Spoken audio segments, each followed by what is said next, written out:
ಮಳೆ ಜೋರಾಗಿ ಸುರಿತಿತ್ತು. ಗುಡುಗು ಮಿಂಚಿಂದ ಚಿತ್ರವೇಣಿ ಊರಿನ ಸಮುದ್ರ ಭಯಾನಕವಾಗಿ ಕಾಣ್ತಿತ್ತು. ಒಂದು 40ರ ಆಸುಪಾಸಿನ ವ್ಯಕ್ತಿ ಅಲೆಗಳ ಮುಂದೆ ನಿಂತ್ಕೊಂಡು ಕೈಲಿದ್ದ ಮೊಬೈಲ್ ನೋಡ್ತಾ ಅದಕ್ಕೆ ಬೈತಿದ್ರು. ಎಲ್ಲ ನಿನ್ನಿಂದಾನೇ ಆಗಿದ್ದು, ನನಗೆ ನೀನ್ ಬೇಡ ಅಂತ ಜೋರಾಗಿ ಕಿರ್ಚಿದ್ರು. ಅದಕ್ಕೆ ಮೊಬೈಲ್, ಒಂದ್ಸಲ ಗೇಮ್ ಶುರು ಮಾಡಿದ್ರೆ ಎಂಡ್ ಮಾಡೋ ಹಾಗಿಲ್ಲ, ಅದೇ ರೂಲ್ಸ್, ಎಂಡ್ ಮಾಡಿದ್ರೆ ನೀನ್ ಜೀವಂತ ಇರಲ್ಲ ಅಂತ ಜೋರಾಗಿ ನಗ್ತಾ ಹೇಳ್ತು. ನೀನ್ ಹೇಳದ್ನೆಲ್ಲ ನಾನ್ ಕೇಳಲ್ಲ, ನೀನ್ ಜಸ್ಟ್ ಒಂದು ಮೊಬೈಲ್ ದೇವ್ರಲ್ಲ, ಪ್ರಾಣ ಹಿಂಡೋರ್ ರಾಕ್ಷಸ, ನನಗ್ ನಿನ್ನಿಂದ ಬಿಡುಗಡೆ ಬೇಕು ಅಂತ ಅಳ್ತಾ ಹೇಳಿದ್ರು. ಅಷ್ಟೊತ್ತಿಗೆ ಅದರಲ್ಲಿ ಹೆಸರು ಮಣಿರತ್ನ, ವಯಸ್ಸು 45, ಸ್ಪರ್ಧಿ ಸಂಖ್ಯೆ 137, ಆಟ ಮುಂದುವರಿಸಲು ವಿಫಲರಾಗಿ ಸೈತಾನ್ನಿಗೆ ಶರಣಾಗಿರ್ತಾರೆ ಅಂತ ಬಂತು. ಅದನ್ನ ನೋಡಿ ಅವರು ಜೋರಾಗಿ ಸಾಕ್ ನಿಲ್ಸು ಅಂತ ಕೂಗ್ತಾ ಮೊಬೈಲ್ ನ ಸಮುದ್ರಕ್ಕೆ ಬಿಸಾಕಕ್ ಹೋದ್ರು. ಅವರ ಕೈ ಗಾಳಿಲಿ ನಿಂತು ಹೋಯ್ತು. ಸಿಡಿಲ್ ಬಡದವ್ರ ತರಹ ಕಲ್ಲಾಗಿ ನಿಂತು ಬಿಟ್ರು. ಸುಮಾರು ಬಾವಿಗಳು ಎಲ್ಲಿಂದಾನೂ ಹಾಕೊಂಡು ಬಂದು ಅವ್ರನ್ನ ಮುದ್ದು ಹಾಕಿದ್ರು. ಅವೆಲ್ಲ ಹಾರ್ ಹೋಗುವಾಗ ಆ ವ್ಯಕ್ತಿ ಅಲ್ಲಿಂದೇ ಇಲ್ಲ, ಮೊಬೈಲ್ ಮಾತ್ರ ಕೆಳಗೆ ಬಿದ್ದಿತ್ತು. ಅವ್ರು ಕಣ್ಮರೆ ಆಗಿದ್ದನ್ನ ನೋಡಕ್ ಅಲ್ಲಿ ಯಾರು ಇರ್ಲಿಲ್ಲ. ನೆಕ್ಸ್ಟ್ ಡೇ ಬೆಳಗ್ಗೆ ಬೀಚ್ ಅಲ್ಲಿ ಆಟ ಆಡ್ತಿದ್ದ ಸಣ್ಣ ಹುಡುಗನ್ಗೆ ಆ ಮೊಬೈಲ್ ಕಣ್ಣಿಗೆ ಬಿತ್ತು. ಅವನು ಅದನ್ನ ಜೇಬಲ್ ಹಾಕೊಂಡು ಖುಷಿಲಿ ಓಡ್ ಹೋದ. ಇದೆಲ್ಲ ಆಗಿ 9 ವರ್ಷದ ನಂತರ ಆತ್ರೇಯ ಸಂಯುಕ್ತ ಮನೆ ನಂಬರ್ 13 ಮುಂದೆ ಕಣ್ಣು ಮುಚ್ಕೊಂಡು ಅವನ ಪೇರೆಂಟ್ಸ್ ನ ನೆನೆಸ್ಕೊಂಡು ನಿಟ್ಟುಸಿರು ಬಿಟ್ಟ. ಇವತ್ತವನ ಅಪ್ಪ ಅಮ್ಮನ ವೆಡ್ಡಿಂಗ್ ಆನಿವರ್ಸರಿ. ಅವ್ರ ನೆನಪು ಇವನಿಗೆ ತುಂಬಾ ಕಾಡ್ತಿತ್ತು. ಅವರಿಬ್ರು ಒಂದಿನ ಇದ್ದಕ್ಕಿದ್ದಂಗೆ ಕಣ್ಮರೆ ಆಗೋದ್ರು. ಮಿಸ್ಸಿಂಗ್ ಅಂತ ಕಂಪ್ಲೇಂಟ್ ಕೊಟ್ಟು 3 ವರ್ಷ ಕಳೆದಿತ್ತು. ಅವತ್ತಿಂದ ಇವತ್ತಿನ ತನಕ ಅಪ್ಪ ಅಮ್ಮನ ಬಗ್ಗೆ ಆತ್ರೇಯನಿಗೆ ಯಾವ ಸುಳಿವು ಸಿಕ್ಕಿರ್ಲಿಲ್ಲ. ಆತ್ರೇಯನ ಅಪ್ಪನಿಗೆ ಪರಿಚಯ ಇರೋ ಇನ್ಸ್ಪೆಕ್ಟರ್ ಅಶೋಕ್ ಕುಮಾರ್ ಖುದ್ದಾಗಿ ಇಂಟ್ರೆಸ್ಟ್ ತಗೊಂಡು ಎಲ್ಲಾ ಕಡೆ ಹುಡುಕಿದ್ರು. ಆದ್ರೆ ಯಾವ ಪ್ರಯೋಜನನೂ ಆಗಿಲ್ಲ. ಮಿಸ್ಸಿಂಗ್ ಕೇಸ್ ಕೂಡ ಅಲ್ಲಿಗೆ ಕ್ಲೋಸ್ ಆಗಿತ್ತು. ಅಪ್ಪ ಅಮ್ಮ ಮಿಸ್ ಆದ್ಮೇಲಿಂದ ಆತ್ರೇಯ ತುಂಬಾ ಬದಲಾಗಿದ್ದ. ಏನೇ ಆದ್ರೂ ಗೆಲುವಾಗಿರ್ತಿದ್ದವನು ಈಗ ಯಾವಾಗ್ಲೂ ಸೀರಿಯಸ್ ಆಗಿರ್ತಿದ್ದ. ಯಾವ ಸಿಚುವೇಶನ್ ಅಲ್ಲೂ ಧೈರ್ಯ ಕಳ್ಕೊಳ್ತಿರ್ಲಿಲ್ಲ. ಬಂದಿದ್ದನ್ನ ಫೇಸ್ ಮಾಡ್ತಿದ್ದ. ತುಂಬಾ ಇಂಡಿಪೆಂಡೆಂಟ್ ಆಗಿದ್ದ. ಪರಿಸ್ಥಿತಿ ಅವನನ್ನ ಇನ್ನೂ ಗಟ್ಟಿ ಮಾಡಿತ್ತು. ತರಲೆ ಮಾಡ್ಕೊಂಡು ಓಡಾಡ್ತಿದ್ದವನು ಈಗ ಗಡ್ಡ ಮೀಸೆ ಬಿಟ್ಕೊಂಡು 25 ವರ್ಷಕ್ಕೆ ಒಳ್ಳೆ ದೇವದಾಸ್ ತರ ಕಾಣ್ತಿದ್ದ. ಹೇ ಆತ್ರೇಯ, ನೀನೇನೋ ಸಂಯುಕ್ತ ಮುಂದೆ ಅಂತ ಒಬ್ಬ ಅವನ್ ಭುಜ ಅಲ್ಲಾಡ್ಸಿ ಕೇಳ್ದ. ಆತ್ರೇಯನ ಅಪ್ಪ ಅಮ್ಮ ಮಂಗಳೂರು ಸಿಟಿಯಿಂದ ಸುಮಾರು ದೂರದಲ್ಲಿರೋ ಪಾಣೆಬೆದ್ರು ಅನ್ನೋ ಊರಲ್ಲಿ ಫ್ಯಾಂಟಸಿ ಪಾರ್ಕ್ ನಲ್ಲಿ ಒಂದು ಸ್ಕೇರಿ ಹೌಸ್ ಕಟ್ಟಿದ್ರು. ಅದು ಬರೀ ಫನ್ಗಾಗಿ ಜನರನ್ನ ಹೆದರ್ಸೋದಷ್ಟೇ ಅಲ್ಲದೆ ಅದೇ ಮನೆ ಬೇಸ್ಮೆಂಟ್ ಅಲ್ಲಿ ಆತ್ರೇಯನ ಅಪ್ಪ ಅಮ್ಮ ಅಂದ್ರೆ ವೀಣಾ ಮತ್ತೆ ಜನಾರ್ದನ್ ವಾಸ ಮಾಡ್ಕೊಂಡಿದ್ರು. ಅದಕ್ಕೆ ಅವರು ಆ ಸ್ಕೇರಿ ಹೌಸ್ಗೆ ಸಂಯುಕ್ತ ಮನೆ ನಂಬರ್ 13 ಅನ್ನೋ ಹೆಸರು ಇಟ್ಟಿದ್ರು. ಆದ್ರೆ ಅವ್ರನ್ನ ಸರಿಯಾಗಿ ನೋಡ್ದ. ಹೇ ಹೇ, ನೀವೆಲ್ಲ ಟೆಕ್ನಾಲಜಿ ಕಾಲೇಜಲ್ಲಿ ನನ್ ಜೂನಿಯರ್ಸ್ ಅಲ್ವಾ ಅಂತ ಎಕ್ಸೈಟ್ಮೆಂಟ್ ಅಲ್ಲಿ ಕೇಳ್ದ. ಹೌದು ಕಣೋ, ನಾವೇ. ನೀನೆಲ್ಲೇನ್ ಮಾಡ್ತಿದ್ದಿ ಅಂತ ಒಬ್ಬ ಕೇಳ್ದ. ಇದ್ ನನ್ನ ಅಪ್ಪ ಅಮ್ಮ ಕಟ್ಸಿದ್ಕೊಂಡ್ರು, ಈಗ ಇದನ್ನ ನಾನೇ ನೋಡ್ಕೊಳ್ತಿದ್ದೀನಿ ಅಂದ ಆತ್ರೇಯ. ಓಹೋ, ಒಳ್ಳೇದಾಯ್ತು, ನಾವ್ ನಿನ್ ಹಾರರ್ ಹೌಸ್ ಸಂಯುಕ್ತ ಬಂದಿದೀವಿ ಮಚ್ಚ, ಒಳಗಡೆ ಕರ್ಕೊಂಡು ಹೋಗೋ ಅಂತ ಹೇಳ್ತಾ ಜೂನಿಯರ್ ಟಿಕೆಟ್ ದುಡ್ಡು ಹಿಡ್ದ. ಹೇ, ನಿಮ್ ಹತ್ರ ದುಡ್ಡು ತಗೊಳಲ್ಲ, ಬನ್ನಿ ಹೋಗೋಣ ಅಂತ ಆತ್ರೇಯ ನಗ್ತಾ ಅವ್ರನ್ನ ಒಳಗ್ ಕರ್ಕೊಂಡು ಹೋದ. ಆತ್ರೇಯ ಅವನ ಅಸಿಸ್ಟೆಂಟ್ ಲಿಲಿನ ಕರೆದು ಬಂದವ್ರನ್ನ ಚೆನ್ನಾಗಿ ಹೆದರ್ಸ್ಬೇಕು, ಹೋಗು ಅಂತ ಕಳಿಸ್ದ. ಅವಳು ದೆಬ್ಬದ ವೇಷ ಹಾಕೊಂಡು ಒಳಗ್ ಹೋದ್ಲು. ಲಿಲಿ 21 ವರ್ಷದ ಬಬ್ಲಿ ಹುಡುಗಿ. ಆತ್ರೇಯ ಲಾಸ್ ಅಲ್ಲಿ ಸಂಯುಕ್ತ ಮನೆ ನಡೆಸ್ತಿದ್ದಾನಂತ ಗೊತ್ತಿದ್ರು ಜಾಬ್ ಬಿಡದೆ ಅವನಿಗೆ ಹೆಲ್ಪ್ ಮಾಡ್ಕೊಂಡಿದ್ಲು. 5 ಅಡಿ ಎತ್ತರ, ಕರ್ಲಿ ಹೇರ್, ಗುಂಡಿಗಿನ ಮುಖ. ಆತ್ರೇಯ ಸುಂದರವಾಗಿದ್ದ ಅವಳನ್ನ ದೆವ್ವದ ಗೆಟಪ್ ಹಾಕ್ಸಿ ಸಂಯುಕ್ತ ಬಂದವ್ರನ್ನ ಹೆದರ್ಸ್ತಿದ್ದ. ಒಂದ್ ಅರ್ಧ ಗಂಟೆ ಆದ್ಮೇಲೆ ಮನೆ ಒಳಗ್ ಹೋಗಿದ್ದ ಅವ್ನ ಜೂನಿಯರ್ಸ್ ಎಲ್ಲ ಹೊರಗ್ ಬಂದ್ರು. ಅದ್ರಲ್ಲೊಬ್ಬ ನಾನು ಹೇಳ್ದೆ ಈ ಡಬ್ಬಾ ಹಾರರ್ ಹೌಸ್ ಬರೋದ್ ಬೇಡ ಅಂತ, ನೀವ್ ಯಾರ ನನ್ ಮಾತೇ ಕೇಳಿಲ್ಲ, ಪುಣ್ಯ ಅವ್ನ್ ನಮ್ ಸೀನಿಯರ್ ಆಗಿದ್ದಕ್ಕೆ ಫ್ರೀಯಾಗಿ ಒಳಗ್ ಬಂದ್ವಿ, ಇಲ್ದೇ ಇದ್ರೆ ದುಡ್ಡು ವೇಸ್ಟ್ ಆಗ್ತಿತ್ತು ಅಂದ. ಮತ್ತೊಬ್ಬ ಅರ್ಧದಲ್ಲೇ ಹೊರಗ್ ಬಂದಿದ್ ಒಳ್ಳೇದಾಯ್ತು, ಇಲ್ದಿದ್ರೆ ಸುಮ್ನೆ ಟೈಮ್ ವೇಸ್ಟ್ ಆಗಿರೋದು, ಹಾರರ್ ಹೌಸ್ ಹೋಗಿ ಹೆದರ್ಕೊಳ್ಳೋದ್ ಬಿಟ್ಟು ಯಾವ್ದೋ ಕಾಮಿಡಿ ಶೋ ನೋಡ್ದ ಹಾಗೆ ಎಲ್ಲ ನಗ್ತಾ ಇದೀವಿ, ಇದ್ರ ಬದಲು ಒಳ್ಳೆ ಹಾರರ್ ಮೂವಿಗಾದ್ರೂ ಹೋಗೋಣ ಬಂದ್ರು ಅಂತ ಹೇಳ್ದ. ಅದಕ್ಕೆಲ್ಲ ತಲೆ ಅಲಾಡ್ಸಿದ್ರು. ಗೂಗಲ್ ರಿವ್ಯೂ ನೋಡಿ ನಮಗ್ ಗೊತ್ತಾಗ್ಬೇಕಿತ್ತು, ಏನೋ ಸೀನಿಯರು ಅಷ್ಟ್ ಚೆನ್ನಾಗಿ ಮಾತಾಡ್ಸಿದ್ರು ಅಂತ ಒಳಗ್ ಹೋಗೋದ್ ತಪ್ಪು ಮಾಡಿದ್ವಿ. ಇನ್ ಮೇಲೆ ಈ ಕಡೆ ತಲೆ ಹಾಕಿನೂ ಮಲ್ಗೋದ್ ಬೇಡ ಅಂತ ಇನ್ನೊಬ್ಬ ಹೇಳ್ದ. ಅದಕ್ಕೆ ಕೇಳಿ ಎಲ್ಲ ನಗ್ತಾ ಅಲ್ಲಿಂದ ಹೋದ್ರು. ಈಗಿನ ಜನ ಮೊದಲಿನಷ್ಟು ಹೆದರ್ಕೊಳ್ತಿರ್ಲಿಲ್ಲ. ಇವಾಗ ಬರೋ ಮೂವಿ ಸೀರಿಯಲ್ ಅಲ್ಲಿ ಈ ಹಾರರ್ ಹೌಸ್ ಗಿಂತ ಭಯ ಹುಟ್ಟಿಸೋ ಸೀನ್ಸ್ ನೆಲ್ಲ ನೋಡಿ ಅವ್ರಿಗಿದೆಲ್ಲ ಮಕ್ಕಳಾಟ ಅನ್ಸುತ್ತೆ. ಆದ್ರೆ ಅಲ್ಲೇ ಸೈಡ್ ಅಲ್ಲಿ ನಿಂತ್ಕೊಂಡಿದ್ದ. ಅವ್ರಿಗೆ ಇವ್ರು ಕಾಮೆಂಟ್ ಮಾಡ್ತಿರೋದೆಲ್ಲ ಕೇಳಿಸ್ತಿತ್ತು. ಅದ್ ಕೇಳಿ ಅವ್ನು ತುಂಬಾ ಬೇಜಾರಾಗಿ ಅಲ್ಲೇ ನೆಲದ ಮೇಲೆ ಕೂತ್ಕೊಂಡ. ಅಷ್ಟೊತ್ತಿಗೆ ಲಿಲ್ಲಿ ಅವ್ನ ಹುಡ್ಕೊಂಡು ಊರೋಡ್ ಬಂದ್ಲು. ಏನಾಯ್ತಲ್ಲಿ, ಯಾಕೆ ಓಡ್ ಬರ್ತಿದ್ಯಾ ಅಂತ ಆತ್ರೇಯ ಗಾಬರಿಲಿ ಕೇಳ್ದ. ಬಾಸ್ ಬಾಸ್, ಸೋಮು ಮತ್ತೆ ಚೆನ್ನ ನೀವ್ 3 ತಿಂಗಳಿಂದ ಸ್ಯಾಲ್ರಿ ಕೊಟ್ಟಿಲ್ಲ ಅಂತ ಕೆಲ್ಸಕ್ಕೆ ರಾಜೀನಾಮೆ ಕೊಟ್ಟಿದ್ದಾರೆ, ತಗೊಳ್ಳಿ ಲೆಟ್ರು ಅಂದ್ಲು. ಅವ್ನ್ ಬೇಜಾರಲ್ಲಿ ಆ ಲೆಟರ್ ತಗೊಂಡು ಪಕ್ಕಕ್ಕಿಟ್ಟ. ಏನಪ್ಪಾ ಆತ್ರೇಯ, ಈ ತಿಂಗಳಾದ್ರೂ ನನ್ನ ಬಾಳಿಗೆ ಕೊಡ್ತೀಯಾ ಇಲ್ವಾ ಅಂತ adventures amusement park manager Lokesh ಬಂದು ಕೈ ಮುಂದೆ ಚಾಚಿದ್ರು. ಆತ್ರೇಯನಪ್ಪನಿಗೆ ಇವರು ತುಂಬಾ ಹಳೆ ಪರಿಚಯ, ನೋಡೋಕೆ ಎತ್ತರಕ್ಕೆ ಡಾರ್ಕ್ ಆಗಿದ್ರು. ಅವ್ರ ಮುಖದಲ್ಲಿದ್ದ ಗತ್ತಿಗೆ ಎದುರಿಗಿದ್ದವರೆಲ್ಲ ಇವರಿಗೆ ಗೌರವ ಕೊಡ್ತಿದ್ರು. ಅವ್ರನ್ನ ನೋಡಿ ಆತ್ರೇಯ ಎದ್ದು ನಿಂತು, ಅಂಕಲ್ ನಿಮಗ್ ದುಡ್ಡು ಕೊಡಬಾರ್ದು ಅಂತಲ್ಲ, ಆದ್ರೆ ಈ ಪರಿಸ್ಥಿತಿ ಬಗ್ಗೆ ನಿಮ್ಗೆ ಗೊತ್ತು, ಒಂದ್ ಸ್ವಲ್ಪ ದಿನ ಟೈಮ್ ಕೊಡಿ, ಮುಂದಿನ ತಿಂಗಳು ಬಾಕಿ ಸಮೇತ ಕಟ್ತೀನಿ ಅಂದ. ಅದ್ ಕೇಳಿ ಅವ್ರ ನಗ್ತಾ, ಲಾಸ್ಟ್ 2 ತಿಂಗಳಿಂದ ನೀನ್ ಹೀಗೆ ಹೇಳ್ತಾ ಬಂದಿದ್ಯಾ, ನಿನಗೆ ಕಷ್ಟ ಯಾಕಪ್ಪ, ಚೆನ್ನಾಗಿ ಓದ್ಕೊಂಡಿದ್ಯಾ, ಒಳ್ಳೆ ಕಂಪನಿಲೇ ಕೆಲಸ ಸಿಗುತ್ತೆ. ಅಪ್ಪ ನೆಟ್ಟಿದ ಆಲದ ಮರ ಅನ್ಕೊಂಡು ಇದಕ್ಕೆ ಜೋತು ಬೀಳ್ಬೇಡ, ನನ್ ಮಾತು ಕೇಳು, ಯಾವ್ದಾದ್ರು ಒಳ್ಳೆ ಕೆಲಸ ನೋಡ್ಕೋ ಅಂದ್ರು. ಅವನ್ ತಲೆ ಅಲ್ಲಾಡ್ಸ್ದ. ಇಲ್ಲ ಅಂಕಲ್, ಇದವ್ರ ಕನ್ಸು, ಅದನ್ನ ಅರ್ಧಕ್ಕೆ ನಿಲ್ಸಕ್ ನಂಗೆ ಇಷ್ಟ ಇಲ್ಲ. ಇದನ್ನ ನಾನು ಹೇಗಾದ್ರೂ ಮಾಡಿ ಮೊದಲಿನ ಸ್ಥಿತಿಗೆ ತರ್ತೀನಿ ಅಂದ. ಅದು ಕೇಳಿ ಅವ್ರು ಎಮೋಷನಲ್ ಆದ್ರು. ಸರಿ, ನೆಕ್ಸ್ಟ್ ಮಂತ್ ಎಲ್ಲಾ ಸೇರ್ಸ್ಕೊಡು, ಮಿಸ್ ಮಾಡ್ಬೇಡ ಅಂತ ಹೇಳ್ಬೋದ್ರು. ಆತ್ರೇಯ ತುಂಬಾ ಕುಸ್ತು ಹೋಗಿದ್ದ. ಬೇಜಾರಲ್ಲಿ ಸಂಯುಕ್ತದ 3ನೇ ಫ್ಲೋರ್ ಅಲ್ಲಿದ್ದ ಸೀಕ್ರೆಟ್ ರೂಮ್ ಒಳಗೆ ಹೋಗಿ ಬಾಗಿಲು ಹಾಕೊಂಡ. ಇನ್ನೇನಾಗಲ್ಲ, ಕರೆಂಟ್ ಬಿಲ್, ವಾಟರ್ ಬಿಲ್, ಕೊನೆಗೆ ಬಾಡಿಗೆನೂ ಕಟ್ಟಕ್ ನನ್ ಕೈಯಲ್ಲಿ ದುಡ್ಡಿಲ್ಲ, ನಾನ್ ಸೋತ್ ಹೋದೆ ಅಂತ ತಲೆ ತಗ್ಸಿ ನಿಂತ್ಕೊಂಡ. ಈ ರೂಮ್ ತುಂಬಾ ಅವನ ಅಪ್ಪ ಅಮ್ಮನ ನೆನಪೆ ತುಂಬಿತ್ತು. ಅವ್ರು ಮಿಸ್ ಆದಾಗಿಂದ ಈ ರೂಮ್ ಲಾಕ್ ಮಾಡ್ಬಿಟ್ಟಿದ್ದ. ಇವನಿಗೆ ಅವರ ನೆನಪು ತುಂಬಾ ಕಾಡುವಾಗ ಇಲ್ಲಿಗೆ ಬರ್ತಿದ್ದ. ಸೈಲೆಂಟ್ ಆಗಿದ್ದ ರೂಮ್ ಒಳಗೆ ಸಡನ್ ಆಗಿ ಯಾರೋ ನಗು ಕೇಳಿಸ್ತ. ಆತ್ರೇಯ ಫುಲ್ ಶಾಕ್ ಆಗಿ ಸೌಂಡ್ ಬಂದ ಕಡೆ ಹೋದ. ಒಂದಿಷ್ಟು ಗೊಂಬೆಗಳ ಅಡಿಯಿಂದ ಸೌಂಡ್ ಕೇಳಿಸ್ತಿತ್ತು. ಇವ್ನ ಎಲ್ಲಾ ತೆಗೆದು ನೋಡಿದ್ರೆ ಕೆಳಗೊಂದು ಮರದ ಪೆಟ್ಟಿಗೆ ಇತ್ತು. ಆತ್ರೇಯನ ಅಪ್ಪ ಅಮ್ಮ ಮಿಸ್ ಆದ್ಮೇಲೆ ಪೊಲೀಸ್ಗೆ ಊರಾಚೆ ಪಾಳು ಬಿದ್ದಿರೋ ಗವರ್ಮೆಂಟ್ ಹಾಸ್ಪಿಟಲ್ ಬಿಲ್ಡಿಂಗ್ ಒಳಗೆ ಅಪ್ಪನ ಮೊಬೈಲ್, ಅಮ್ಮನ ಶಾಲ್ ಜೊತೆಗೆ ಆತ್ರೇಯ ಕೈಯಾರೆ ಮಾಡಿದ ಗೊಂಬೆ ಸಿಕ್ಕಿತ್ತು. ಅದನ್ನ ಆತ್ರೇಯ ಈ ಮರದ ಪೆಟ್ಟಿಗೆಯಲ್ಲಿಟ್ಟಿದ್ದ. 3 ವರ್ಷದಿಂದ ಆಫ್ ಆಗಿದ್ದ ಅವನ ಅಪ್ಪನ ಬ್ಲಾಕ್ ಮೊಬೈಲ್ ಆನ್ ಆಗಿ ಅದರಿಂದ ಸೌಂಡ್ ಬರ್ತಿತ್ತು. ಆತ್ರೇಯ ಶಾಕ್ ಆಗಿ ಆ ಮೊಬೈಲ್ ನ ಹಿಡ್ಕೊಂಡು ನಿಂತ. ಅವನ ಮುಖದಿಂದ ಬೆವರಿಳಿತಿತ್ತು, ಕೈ ನಡಕ್ತಿತ್ತು. ಇದೇನಿದು, ನಾನು ಇಷ್ಟೇ ಟ್ರೈ ಮಾಡಿದ್ರು ಯಾವತ್ತೂ ಆನ್ ಆಗದೆ ಇರೋ ಫೋನ್ ಇವತ್ತು ಇದ್ದಕ್ಕಿದ್ದ ಹಾಗೆ ಆನ್ ಆಯ್ತು ಅಂತ ಆತ್ರೇಯ ಅನ್ಕೊಳ್ತಿರುವಾಗ ಮೊಬೈಲ್ ಇಂದ ವಿಕಾರವಾಗಿ ನಗು ಸೌಂಡ್ ಬಂದು, ನಿನ್ಗೆ ದೆವ್ವ ಭೂತ ಅಂದ್ರೆ ನಂಬಿಕೆ ಇದೆಯಾ ಅಂತ ಸ್ಕ್ರೀನ್ ಮೇಲೆ ಬಂತು.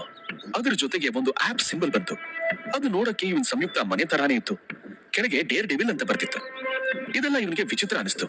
ಇದ್ಯಾವ ಆಪ್, ಇದ್ರಲ್ಲಿರೋ ಐಕನ್ ನೋಡಕ್ಕೆ ನಮ್ಮ ಮನೆ ತರ ಯಾಕಿದೆ ಅಂತ ಯೋಚನೆ ಮಾಡ್ತಾ ಆತ್ರೇಯ ಗಾಬರಿಯಿಂದ ಏನೋ ಮಾಡಕ್ ಹೋಗಿ ಅವನ್ ಬೆರಳು ಅಲ್ಲೇ ಎಸ್ ಅಂತಿರೋ ಬಟನ್ ಪ್ರೆಸ್ ಮಾಡ್ಬಿಡ್ತು. ವೆಲ್ಕಮ್ ಟು ಡೇರ್ ಡೆವಿಲ್ ಅಂತ ಹೇಳ್ತಾ ಆಪ್ ಓಪನ್ ಆಯ್ತು. ಒಂದು ಮನೆ ಒಳಗೆ ಹೋಗೋ ವಿಡಿಯೋ ಬ್ಯಾಕ್ ಗ್ರೌಂಡ್ ಅಲ್ಲಿ ಬಂದು, ದಿನ ಒಂದು ಆಟ ಇರುತ್ತೆ, ಆಡಿ ಬಹುಮಾನ ಗೆಲ್ಲಿ ಅಂತ ಬಂತು. ಅದು ನೋಡಿ ಅವನು 1 ಸೆಕೆಂಡ್ ಶಾಕ್ ಆದ. ಬ್ಯಾಕ್ ಗ್ರೌಂಡ್ ಅಲ್ಲಿ ಬಂದಿದ್ದ ಮನಿ ಪ್ಲಾನ್ ಇಲ್ಲಿದ್ದ ಸಂಯುಕ್ತ ಪ್ಲಾನ್ ತರಹಾನೇ ಇತ್ತು. ಹೆಚ್ಚು ಕಮ್ಮಿ ಒಂದೇ ತರ ಕಾಣ್ತಿತ್ತು. ಅವ್ನ್ ಬ್ಯಾಕ್ ಬಟನ್ ಪ್ರೆಸ್ ಮಾಡ್ದ, ಅದು ವರ್ಕ್ ಆಗಿಲ್ಲ. ಮೊಬೈಲ್ ಸ್ವಿಚ್ ಆಫ್ ಮಾಡಕ್ ನೋಡ್ದ, ಅದು ಆಗಿಲ್ಲ. ಹೋಗ್ಲಿ, ಚಾರ್ಜ್ ಎಷ್ಟಿದೆ ನೋಡೋಣ ಅಂತ ಟ್ರೈ ಮಾಡಿದ್ರೆ ಸ್ಕ್ರೀನ್ ಮೇಲೆ ಗೇಮ್ ಬಿಟ್ಟು ಇನ್ನೇನು ಕಾಣಿಸ್ತಿರ್ಲಿಲ್ಲ. ಇದೆಲ್ಲ ಅವನಿಗೆ ತುಂಬಾ ವಿಚಿತ್ರ ಅನಿಸ್ತು. ಜೊತೆಗೆ ಕುತೂಹಲನೂ ಶುರುವಾಯ್ತು. ಅರೆ, ಅಪ್ಪನ ಮೊಬೈಲ್ ಅಲ್ಲಿ ಇಂಥದ್ದೊಂದು ಗೇಮ್ ಇದೆ ಅಂತಾನೆ ನನಗೆ ಗೊತ್ತಿರ್ಲಿಲ್ಲ. ಇಷ್ಟು ವರ್ಷ ಆದ್ಮೇಲೆ ಈ ಮೊಬೈಲ್ ಆನ್ ಆಗಿ ಈ ಗೇಮ್ ತೋರಿಸ್ತಿರೋದು ಯಾಕೆ? ಈ ಗೇಮ್ ಆಡೇ ನೋಡ್ತೀನಿ, ಸುಮ್ನೆ ಮನ್ಸಲ್ಲಿ ಇಷ್ಟು ಪ್ರಶ್ನೆ ಇಟ್ಕೊಂಡು ಹಿಂದಕ್ಕೆ ಹೋಗೋದ್ ಬೇಡ ಅನ್ಕೊಂಡು ಅವ್ನು ನೆಕ್ಸ್ಟ್ ಅಂತಿರೋ ಬಟನ್ ನ ಕ್ಲಿಕ್ ಮಾಡ್ದ. ಅದ್ರಲ್ಲಿ ಜಾಯ್ನಿಂಗ್ ರಿವಾರ್ಡ್ ಅಂತ ತೊಳಲಾಟ ಅನ್ನೋ ಸಾಂಗ್ ಪಡ್ಕೊಂಡಿದ್ದೀರಾ, ಅದೀಗ ಒಂದ್ ಪೆನ್ ಡ್ರೈವ್ ನಲ್ಲಿ ಸಂಯುಕ್ತ ಸೀಕ್ರೆಟ್ ರೂಮ್ ನಲ್ಲಿದೆ ಅಂತ ತೋರಿಸ್ತು. ಮೊಬೈಲ್ ಅಲ್ಲಿ ಆಡೋ ಗೇಮ್ಗೆ ರಿಯಲ್ ಲೈಫ್ ನಲ್ಲಿ ರಿವಾರ್ಡ್, ವಾವ್ ಅಂತ ಪೆನ್ ಡ್ರೈವ್ ತಗೊಂಡು ಬಂದ್ ನೋಡ್ದ. ಅದ್ರಲ್ಲಿ ಮೊಬೈಲ್ ಅಲ್ಲಿ ಹೇಳಿದ ಸಾಂಗ್ ನೋಡಿ ಅವನಿಗೆ ಶಾಕ್ ಆಯ್ತು. ಅದನ್ನ ಕೇಳ್ತಾ ಕೇಳ್ತಾ ಅವನಿಗೆ ಯಾವ್ದೋ ಸಮುದ್ರದ ಒಳಗೆ ಮುಳುಗ್ ಹೋಗಿದೀನಿ ಅನಿಸ್ತು. ಎಂಡ್ ಇಲ್ದಿರೋ ರೋಡಲ್ಲಿ ಓಡ್ತಾ ಇದ್ದೀನಿ ಅನ್ನೋ ತಳಮಳ ಕಾಡೋಕ್ ಶುರುವಾಯ್ತು. ಕಣ್ಣಂಚಲಿದ್ದ ನೀರಿನೇನ್ ಜಾರುತ್ತೆ ಅನ್ನುವಾಗ ಸಾಂಗ್ ಸ್ಟಾಪ್ ಆಯ್ತು. ಇದದೇ ಸಾಂಗ್ ಅಲ್ವಾ? ಇದನ್ನ ಲೂಪಲ್ ಕೇಳಿ ಸುಮಾರು ಜನ ಡಿಪ್ರೆಷನ್ ಹೋಗಿ ಸೂಸೈಡ್ ಮಾಡ್ಕೊಂಡಿದ್ರು. ಥ್ಯಾಂಕ್ ಗಾಡ್ ನಾನ್ ಲೂಪಲ್ ಪ್ಲೇ ಮಾಡ್ಲಿಲ್ಲ, ಮಾಡಿದ್ರೆ ನನಗೂ ಹಾಗಾಗ್ತಿತ್ತೇನೋ. ಈ ಗೇಮ್ ಒಳಗೆ ಹಂತವಾಗಿ ಕೊಡೋ ಡೆಡ್ಲಿ ಚಾಲೆಂಜ್ ನ ಕಂಪ್ಲೀಟ್ ಮಾಡೋ ಬ್ಲೂ ವೇಲ್ ಗೇಮ್ ಇದ್ದಂಗಿದೆ. ರಿವಾರ್ಡ್ ಏನೋ ಚೆನ್ನಾಗಿದೆ. ಒಟ್ನಲ್ಲಿ ಈ ಸಾಂಗ್ ಮ್ಯೂಸಿಕ್ ಇಂದ ಜನರನ್ನ ಮೆಂಟಲಿ ಕುಗ್ಗಿಸಬಹುದು, ಆಗ ಅವ್ರನ್ನ ಹೆದರ್ಸೋಕ್ ಸುಲಭ. ಇದನ್ನ ಸಂಯುಕ್ತದಲ್ಲಿ ಯೂಸ್ ಮಾಡ್ತೀನಿ ಅಂತ ಅದನ್ನ ಸೇವ್ ಮಾಡ್ಕೊಂಡ್ಬಿಟ್ಟ. ನೆಕ್ಸ್ಟ್ ಏನಿದೆ ಅಂತ ಕ್ಲಿಕ್ ಮಾಡ್ದ. ಅದರಲ್ಲಿ ಡೈಲಿ 3 ಗೇಮ್ ಬರುತ್ತೆ, easy, medium difficulty, high difficulty ಅಂತಿತ್ತು. ಲೆವೆಲ್ ಕಷ್ಟ ಆದಂಗೂ ರಿವಾರ್ಡ್ ಜಾಸ್ತಿ ಆಗ್ತಿತ್ತು. ಅದರಲ್ಲೂ ಡಿಫಿಕಲ್ಟಿ ಲೆವೆಲ್ ಕಂಪ್ಲೀಟ್ ಮಾಡಿದ್ರೆ ಡೈಲಿ ವಿಸಿಟರ್ ಜಾಸ್ತಿ ಆಗುತ್ತೆ ಅಂತಿತ್ತು. ಅದು ನೋಡಿ ಆತ್ರೇಯ, ವಿಸಿಟರ್ ಜಾಸ್ತಿ ಆಗ್ತಾರ, ರಿಯಲ್ ಆಗ ಅಥವಾ ಗೇಮ್ ಅಲ್ಲ ಅಂತ ಒಂದು ಕ್ಷಣ ಕನ್ಫ್ಯೂಸ್ ಆದ. ಇವತ್ತಿನ ಗೇಮ್ ಏನಿದೆ ನೋಡೋಕೆ ಸ್ಕ್ರೋಲ್ ಮಾಡ್ದ. ಅಷ್ಟೊತ್ತಿಗೆ ಒಂದು ಕರಿಬೇಕು ಮಿಯಾವ್ ಅಂತ ವಿಚಿತ್ರವಾಗಿ ಕೂಗ್ತಾ ಇವನ್ ಮೈ ಮೇಲೆ ಬಂದ್ಬಿತ್ತು. ಇವನ್ ಒಂದು ಕ್ಷಣ ಬೆಚ್ಚಿ ಬಿದ್ದ. ಹಾರ್ಟ್ ಜೋರಾಗಿ ಬಡ್ಕೊಳ್ತಿತ್ತು. ಫ್ಲಿಕ್ ಆಗ್ತಿದ್ದ ಲೈಟ್ ಆಫ್ ಆಯ್ತು. ಸ್ಕ್ರೀನ್ ಇಂದ ಒಂದು ವಿಚಿತ್ರವಾದ ನಗು ಇರೋ ಸೌಂಡ್ ಬಂತು. ಅವ್ರು ಒಂದು ಕ್ಷಣ ಮೈ ಜೂಮ್ ಬಂದ್ರು. ಪರವಾಗಿಲ್ಲ, ಇದು ದೆವ್ವದ ಗೇಮ್, ಈ ತರ ಸೌಂಡ್ ಎಫೆಕ್ಟ್ ಇಟ್ಟಿರ್ತಾರೆ. ಇದರಲ್ಲಿರೋ ಸೌಂಡ್ ನನ್ನ ಸಂಯುಕ್ತದಲ್ಲಿ ಯೂಸ್ ಮಾಡೋ ಸೌಂಡ್ ಗಿಂತ ಎಷ್ಟೋ ಬೆಟರ್ ಇದೆ ಅಂತ ಅನ್ಕೊಂಡು ನೆಕ್ಸ್ಟ್ ಬಟನ್ ಕ್ಲಿಕ್ ಮಾಡ್ದ. ಇನ್ನೊಂದು ಕಡೆ ಮಂಗಳೂರು ಸಿಟಿ ಸರ್ಕಾರಿ ಆಸ್ಪತ್ರೆ ಶವಾಗಾರದಲ್ಲಿ ಪ್ರವಲ್ಲಿಕಾ ಅನ್ನೋ ಫೋರೆನ್ಸಿಕ್ MD ಮಾಡ್ತಿರೋ ಡಾಕ್ಟರ್ ಒಂದು ಶವನ ಇನ್ವೆಸ್ಟಿಗೇಟ್ ಮಾಡ್ತಾ ಇದ್ಲು. ಅವಳನ್ನ ನೋಡಲ್ ಕೆಲಸ ಮಾಡೋರು, ಈ ಹುಡುಗಿ ನೋಡು, ಬೆಳ್ಳಗ್ ಹಾಲಿನ ಮಾಡಿದ ಹಾಗಿದ್ದಾಳೆ, ಸಿಲ್ಕಿ ಹೇರು, ನಕ್ರಂತೂ ಅಪ್ಸರೆ ತರ ಕಾಣ್ತಾಳೆ, ಅಂತವಳು ಇಂತ ಕೆಲಸ ಮಾಡ್ಬೇಕಾ? ಯಾವ್ದಾದ್ರೂ ಸೀರಿಯಲ್ ಅಥವಾ ಮೂವಿ ಹೀರೋಯಿನ್ ಆಗ್ಬೋದಪ್ಪ ಅಂತ ಮಾತಾಡ್ಕೊಂತಿದ್ರು. ಅದು ಕೇಳಿಸ್ಕೊಂಡ ಅವಳ ಜೂನಿಯರ್ ಸುಬ್ರಹ್ಮಣ್ಯ ಅವ್ರ ಕಡೆ ಒಂದು ಲುಕ್ ಕೊಟ್ಟ. ಅದನ್ನ ನೋಡಿ ಅವ್ರ ಬಾಯಿ ಮುಚ್ಕೊಂಡು ಹೊರಗೆ ಹೋದ್ರು. ಸುಬು, ಏನಿದು ಶವ ಈ ಸ್ಥಿತಿಲಿದೆ? ಒಳ್ಳೆ ಗ್ಲಾಸ್ ತಿಂದಿರೋ ತರ ಅನ್ನನಾಳ ಕುಯ್ಕೊಂಡು ಹೋಗಿದೆ, ಒಳಗಿರೋ ನರ್ವೆಲ್ಲ ಚುಚ್ಚಿಟ್ಟ ಹಾಗೆ ಸಣ್ಣಕ್ ಹೋಲಾಗಿದೆ. ಆದ್ರೆ ಇವರು ಆ ತರ ಆಗಕ್ಕೆ ಏನು ತಿಂದೇ ಇಲ್ಲ ಅಂತ ರಿಪೋರ್ಟ್ಸ್ ಹೇಳ್ತಿದೆ. ಮೈ ಮೇಲೆ ಒಂದೇ ಒಂದ್ ಮಾರ್ಕ್ ಇಲ್ಲ. ಒಂದು ಕಾಲ್ ಬೇರೆ 180 ಡಿಗ್ರಿ ಟ್ವಿಸ್ಟ್ ಆಗಿದೆ. ವಿಚಿತ್ರ ಅನಿಸ್ತಿಲ್ವಾ ಅಂತ ಪ್ರಬಲ್ಲಿಕಾ ಕೇಳಿದ್ಲು. ಸುಬ್ಬು ಈಗ ತಾನೇ MD ಸೇರ್ಕೊಂಡಿದ್ದ. ಫಸ್ಟ್ ಪೋಸ್ಟಿಂಗ್ಗೆ ಪ್ರಬಲ್ಲಿಕನ ಕೆಳಗ್ ಕೊಟ್ಟಿದ್ರು. ಅವನಿಗೆ ಹೆಣ ಅಂದ್ರೆ ತುಂಬಾ ಭಯ. ಆದ್ರೂ ಸ್ಟ್ರಿಕ್ಟ್ ಇರೋ ಪ್ರಬಲ್ಲಿಕನ ಭಯಕ್ಕೆ ದಿನಾ ತಪ್ಪದೆ ಕೆಲ್ಸಕ್ಕೆ ಬರ್ತಿದ್ದ. ನೋಡೋಕೆ ಸಣ್ಣ ಕಡ್ಡಿ ತರಹ ತೆಳ್ಳಗಿದ್ದ. ಫಾರ್ಮಲ್ಸ್ ಡ್ರೆಸ್ ಹಾಕಿರೋ ಬೆದರುಗೊಂಬೆ ತರ ಕಾಣ್ತಿದ್ದ. ಸೀನಿಯರ್, ನನಗೆ ಯಾಕೋ ಇವ್ರ ಮೇಲೆ ಯಾರೋ ಮಾಟ ಮಾಡಿಸಿದ್ರು ಅನ್ನಿಸ್ತಿದೆ ಅಂತ ಹೆದರ್ಕೊಂಡು ಹೇಳ್ದ. ನಾನ್ಸೆನ್ಸ್, ಮಾಟ ಅಂತೆ ಮತ್ತೊಂದಂತೆ. ಈಗಿನ ಕಾಲದಲ್ಲೂ ದೆವ್ವ ಭೂತ ಮಾಟ ಮಂತ್ರ ಎಲ್ಲ ನಂಬ್ತಿರಲ್ಲ, ಬುದ್ಧಿ ಇಲ್ವಾ ಅಂತ ಪ್ರಬಲ್ಲಿಕಾ ಬೈದ್ಲು. ನಿಮ್ಗೆ ಎಕ್ಸ್ಪೀರಿಯನ್ಸ್ ಆದ್ಮೇಲೆ ನೀವು ನಂಬ್ತೀರಾ ಬಿಡಿ ಸೀನಿಯರ್ ಅಂತ ಹೇಳಿ ಸುಬ್ಬು ಸುಮ್ಮನಾದ. ಪ್ರಬಲ್ಲಿಕಾ ಅವಳ ಕೆಲಸನ ಮುಂದುವರಿಸಿದ್ಲು. ಈ ಕಡೆ ಆತ್ರೇಯನ ಕೈಯಲ್ಲಿದ್ದ ಬ್ಲಾಕ್ ಫೋನ್ ನಲ್ಲಿ ಈಸಿ ಲೆವೆಲ್ ಅಲ್ಲಿ ಇರೋ 2 ಶೋನ ಸರಿಯಾದ ರೀತಿಯಲ್ಲಿ ನಡ್ಸೋಕೆ ಸಂಯುಕ್ತಾಗೆ ಹೊಸ ಕೆಲಸದವ್ರನ್ನ ಅಪಾಯಿಂಟ್ ಮಾಡ್ಬೇಕು. ಮೀಡಿಯಂ ಡಿಫಿಕಲ್ಟಿಲಿ ಬಂದಿರೋ ಗೆಸ್ಟ್ ಗಳನ್ನ ಸರಿಯಾದ ಟೈಮ್ ಅಲ್ಲಿ ಹೆದರ್ಸೋ ಹಾಗೆ ಮಾಡಕ್ಕೆ ಸಂಯುಕ್ತದಲ್ಲಿ ಸೌಂಡ್ ಸೆನ್ಸರ್ ನ ಹಾಕಿಸ್ಬೇಕು. ಹಾಗೆ ಅತಿ ಡಿಫಿಕಲ್ಟಿ ಲೆವೆಲ್ ಅಲ್ಲಿ ನೀನಿನ್ನು ದೆವ್ವ ಇದೆ ಅಂತ ನಂಬಿಲ್ಲ ಅಲ್ವಾ? ಹಾಗಾದ್ರೆ ಈ ಲೆವೆಲ್ ಕ್ಲಿಕ್ ಮಾಡಿ ಆಡಿ, ಕಣ್ಬಿಟ್ಟು ನೋಡು, ಸತ್ಯ ನಿನಗೆ ಗೊತ್ತಾಗುತ್ತೆ ಅಂತಿತ್ತು. ಮೊದಲನೇ 2 ಟಾಸ್ಕ್ ಮಾಡೋಕೆ ಅವನ ಹತ್ರ ದುಡ್ಡು ಇರ್ಲಿಲ್ಲ. ಅದಕ್ಕೆ ಅವನು 3ನೇದನ್ನ ಸೆಲೆಕ್ಟ್ ಮಾಡ್ದ. ಅಷ್ಟೊತ್ತಿಗೆ ಮತ್ತೆ ನಿನ್ನೆ ತರಹ ಲೈಟ್ ಫ್ಲಿಕರ್ ಆಗಕ್ ಶುರುವಾಯ್ತು. ಈಗ ಇವನಿಗೆ ಸ್ವಲ್ಪ ವಿಚಿತ್ರ ಅನಿಸ್ತು. ಈ ಗೇಮ್ಗೆ ಸಂಯುಕ್ತ ಹೆಸರು ಹೇಗುತ್ತು? ಕೋಇನ್ಸಿಡೆನ್ಸ್ ಇರ್ಬೋದಾ ಅಂತ ಅವ್ನು ಅನ್ಕೊಳ್ತಿರುವಾಗ ಸ್ಕ್ರೀನ್ ಅಲ್ಲಿ ಈ ಟಾಸ್ಕ್ ಮಾಡೋಕೆ ತುಂಬಾ ಧೈರ್ಯ ಬೇಕು, ನಿನ್ಗಷ್ಟು ಕಟ್ಸಿದ್ಯಾ ಅಂತ ಬಂತು. ಅದ್ ನೋಡಿ ಆತ್ರೇಯ, ಈ ಸಂಯುಕ್ತದಲ್ಲಿ ಹಗಲು ರಾತ್ರಿ ಆಟ ಆಡ್ಕೊಂಡು ಬೆಳ್ದಿದ್ದೀನಿ ನಾನು. ನನಗೆ ಯಾವ ಹೆದರಿಕೆ? ಎಷ್ಟೋ ಜನರನ್ನ ಹೆದರ್ಸಿ ಓಡಿಸಿದೀನಿ, ನನ್ಗೇನು ಭಯ ಆಗಲ್ಲ ಅನ್ಕೊಂಡು ನೆಕ್ಸ್ಟ್ ಅಂತ ಕ್ಲಿಕ್ ಮಾಡ್ದ. ಈ ಗೇಮ್ ಮಾಡಕ್ಕೆ ತುಂಬಾ ಧೈರ್ಯ, ಅದೃಷ್ಟ ಜೊತೆಗೆ ನೀಲಿ ಸಹಾಯನೂ ಬೇಕಾಗುತ್ತೆ. ಈ ಟಾಸ್ಕ್ ಹೆಸರು ಕರಾಳ ಪ್ರತಿಬಿಂಬ ಅಂತ ಇತ್ತು. ಅದು ಓದಿ ಆತ್ರೇಯ ಶಾಕ್ ಆದ. ನೀಲಿ? ನಾನ್ ಫಸ್ಟ್ ಮಾಡಿದ ಗೊಂಬೆ ನೀಲಿನ ಅಂತ ಅವನಿಗೆ ಆಶ್ಚರ್ಯ ಆಯ್ತು. ಕ್ಯೂರಿಯಾಸಿಟಿಲಿ ಮುಂದೆ ಓದ್ತಾ ಹೋದ. ರಾತ್ರಿ ಸರಿಯಾಗಿ 2 ಗಂಟೆ 4 ನಿಮಿಷಕ್ಕೆ ಮನೇಲಿರೋ ಯಾವ್ದಾದ್ರು ಬಾತ್ರೂಮ್ಗೆ ಒಬ್ಬನೇ ಹೋಗು. ಲೈಟ್ ಆಫ್ ಮಾಡಿ ಲಾಕ್ ಹಾಕೊಂಡು ಚಿಕ್ಕ ಕ್ಯಾಂಡಲ್ ಹಚ್ಚಿಟ್ಕೋ. ಆಮೇಲೆ ಕನ್ನಡಿ ಮುಂದೆ ನಿಂತು 3 ಸರ್ತಿ ನಿನ್ ಹೆಸರು ಹೇಳ್ಕೊಂಡು ಕಣ್ಮುಚ್ಚು. ಅರ್ಧ ಗಂಟೆ ಏನೇ ಆದ್ರೂ ಕಣ್ ತೆಗಿಯೋ ಹಾಗಿಲ್ಲ. ಕತ್ತಲೆ ಕೋಣೆ ಒಳಗೆ ಏನ್ ಬೇಕಾದ್ರೂ ಆಗ್ಬಹುದು. ನಿನ್ ಹಿಂದೆ ಯಾರೋ ನಿಂತಿರೋ ಅನುಭವ, ಅತೃಪ್ತ ಆತ್ಮದ ಆರ್ಭಟ, ಕಾಲ್ ಕೆಳಗೆ ನೀರಿನಂತೆ ಹರಿದು ಹೋಗೋ ರಕ್ತ, ನಿಗೂಢ ವ್ಯಕ್ತಿಯ ಸ್ಪರ್ಶ, ಹೀಗೆ ಏನೇ ಆದ್ರೂ ಅರ್ಧ ಗಂಟೆ ಕಣ್ಮುಚ್ಚಿರ್ಬೇಕು. ನಿಂತ ಜಾಗದಿಂದ ಅಲ್ಲಾಡಬಾರ್ದು ಅಂತಿತ್ತು. ಡಿಸ್ಕ್ರಿಪ್ಷನ್ ಓದಿದ್ರೇನೆ ಹೆದರಿಕೆ ಆಗೋ ಹಾಗಿತ್ತು. ಆದ್ರೆ ಆತ್ರೇಯನ್ಗೆ ಅದ್ರಲ್ಲೆಲ್ಲ ನಂಬಿಕೆನೇ ಇರ್ಲಿಲ್ಲ. ಮಧ್ಯದಲ್ಲೇ ಕಣ್ಬಿಟ್ರೆ ಏನಾಗೋಗುತ್ತೆ ಅಂತ ವ್ಯಂಗ್ಯವಾಗಿ ನಗ್ತಾ ಹೇಳ್ದ. ಅಷ್ಟರಲ್ಲಿ ಮೊಬೈಲ್ ಮತ್ತೆ ವಿಚಿತ್ರವಾಗಿ ಸೌಂಡ್ ಮಾಡ್ತಾ, ತುಂಬಾ ಜನ ಮಾಯ ಹೋದಂಗೆ ನೀನು ಹೋಗ್ತೀಯಾ ಅಂತ ಡಿಸ್ಪ್ಲೇ ಮೇಲೆ ಬಂತು. ಅದನ್ನ ನೋಡಿ ಆತ್ರೇಯನ್ಗೆ ಒಂಥರ ಸ್ಟ್ರೇಂಜ್ ಫೀಲ್ ಆಯ್ತು. ಅಂದ್ರೆ ಏನಿದ್ರ ಅರ್ಥ? ಈ ಗೇಮ್ ರಿಯಲ್ ಆಗಿ ಇಂಪ್ಯಾಕ್ಟ್ ಮಾಡ್ತಾ ಇದೆ. ಗೇಮ್ ಇಂದ ಇಲ್ಲಿಗೆ ಸಾಂಗ್ ಸಿಕ್ಕಂಗೆ ಇಲ್ಲಿಂದ ಗೇಮ್ಗೂ. ಹಾಗಾದ್ರೆ ಅಪ್ಪನೂ ಅನ್ನೋ ಯೋಚನೆ ಅವನ್ ತಲೆಯಲ್ಲಿ ಬಂದ್ರು. ವಾಟ್ ದ ಹೆಲ್ ಆತ್ರೇಯ, ನೀನ್ ಏನೇನೋ ಯೋಚನೆ ಮಾಡ್ತಿದ್ಯಾ ಅಂತ ತನಗ್ ತಾನೇ ಹೇಳ್ಕೊಂಡ. ಮೊದ್ಲಿಂದಾನು ಅವನಿಗೆ ಸೂಪರ್ ನ್ಯಾಚುರಲ್ ಥಿಂಗ್ಸ್ ಗಳಲ್ಲಿ ನಂಬಿಕೆ ಇರ್ಲಿಲ್ಲ. ನೋಡೇ ಬಿಡೋಣ ಅಂತ ನೈಟ್ 2 ಗಂಟೆ ತನಕ ನಿದ್ದೆನೆ ಮಾಡ್ದೆ ಟೈಮ್ನೇ ನೋಡ್ತಾ ಇದ್ದ. ಕರೆಕ್ಟ್ 2 ಗಂಟೆ ಆಗೋಕು ಎದ್ 2ನೇ ಫ್ಲೋರ್ ಅಲ್ಲಿರೋ ಬಾತ್ರೂಮ್ ಹೋದ. ಸಂಯುಕ್ತದಲ್ಲಿ ಎಲ್ಲೆಲ್ಲಿ ಏನಿದೆ ಅಂತ ಅವನು ಕಣ್ಣು ಮುಚ್ಕೊಂಡೇ ಹೇಳ್ಬಹುದು ಅನ್ನೋಷ್ಟು ಅವನಿಗೆ ಚೆನ್ನಾಗ್ ಗೊತ್ತಿತ್ತು. ಬಾತ್ರೂಮ್ಗೆ ಹೋಗಿ ಲಾಕ್ ಹಾಕೊಂಡು ಲೈಟ್ ಆಫ್ ಮಾಡ್ದ. ಕನ್ನಡಿ ಮುಂದೆ ಒಂದು ಕ್ಯಾಂಡಲ್ ಹಚ್ಚಿಟ್ಟು ಅವ್ರ ಮುಖ ನೋಡ್ಕೊಂಡ.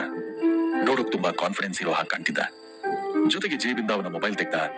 ಇದೆಲ್ಲ ರೆಕಾರ್ಡ್ ಆಗೋ ತರಹ ವಿಡಿಯೋ ರೆಕಾರ್ಡರ್ ಆನ್ ಮಾಡಿ ಅದ್ರ ಕಡೆ ನೋಡ್ತಾ, ಅಪ್ಪನ ಮೊಬೈಲ್ ಅಲ್ಲಿರೋ ಡೇರೆಡೆವಿಲ್ ಗೇಮ್ ಮಾಡ್ತಾ ನಾನೊಂದು ಟಾಸ್ಕ್ ತಗೊಂಡಿದ್ದೀನಿ, ಅದರಿಂದ ನನಗೇನಾದ್ರೂ ಹೆಚ್ಚು ಕಮ್ಮಿ ಆದ್ರೆ ಈ ವಿಡಿಯೋನೇ ಸಾಕ್ಷಿಯಾಗಿರುತ್ತೆ ಅಂತ ಹೇಳ್ದ.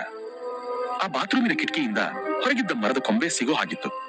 ಒಂದ್ ವೇಳೆ ಈ ಗೇಮಲ್ಲಿ ಏನಾದ್ರೂ ತೊಂದರೆ ಆದ್ರೆ ಇದರಿಂದ ಹೊರಗೆ ಹೋಗ್ಬಹುದು ಅಂತ ಅವನ್ ಮನಸ್ಸಿನಲ್ಲಿ ಅಂದ್ಕೊಂಡು ಆತ್ರೇಯ ಆತ್ರೇಯ ಆತ್ರೇಯ ಅಂತ 3 ಸಲ ಹೇಳ್ತಾ ಕಣ್ಣು ಮುಚ್ಕೊಂಡ. ಇಡೀ ಸಂಯುಕ್ತದಲ್ಲಿ ಅವನಿಗೆ ಯಾವ ಸೌಂಡ್ ಕೇಳಿಸ್ಲಿಲ್ಲ. ತುಂಬಾ ಸೈಲೆಂಟ್ ಆಗಿತ್ತು. ಮನಸ್ಸಿನಲ್ಲಿ ಟೈಮ್ ಕೌಂಟ್ ಮಾಡ್ತಾ ಇದ್ದ. 10 ನಿಮಿಷ. ಏನೂ ವಿಚಿತ್ರ ಅನಿಸ್ತಿಲ್ಲ. ಈ ಗೇಮ್ ತುಂಬಾ ಈಸಿ ಇದೆ ಅನಿಸ್ತು. ಆದ್ರೆ ಸರಿಯಾಗಿ 10 ನಿಮಿಷ ಆದ್ಮೇಲೆ ಸಡನ್ ಆಗಿ ಇಡೀ ರೂಮ್ ತುಂಬಾ ತಣ್ಣಗೆ ಗಾಳಿ ಬೀಸೋಕ್ ಶುರುವಾಯ್ತು.